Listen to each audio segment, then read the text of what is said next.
এই যে বাংলাদেশের সরকার, খালাম্মা আছেন কেমন? আছেন নি বালা? আপনার উদ্দেশ্যে একটা কথা বলবো চাই আমি। আমরা তো প্রবাসী, প্রবাস থেকে আবার বাংলাদেশে টাকা না পাঠাইলে আমাদেরকে আবার রাজাকার বললেন না। আমরা কিন্তু অনেক কষ্ট করি, বুঝছেন?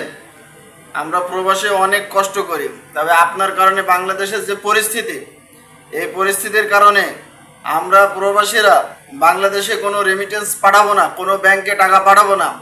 সেক্ষেত্রে আপনি আমাদেরকে আবার ওই যে কি যেন বলেন, তুমি কে আমি কে, রাজাকার রাজাকার। আমরা কিন্তু রাজাকার না, বুঝছেন? আমরা কিন্তু প্রবাসে অনেক কষ্ট করি।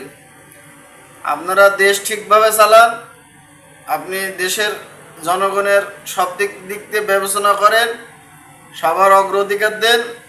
আর বিশেষ করে আপনি অনেক দিন হয়ে গেছেন তো, আর ভাল লাগতেছে না।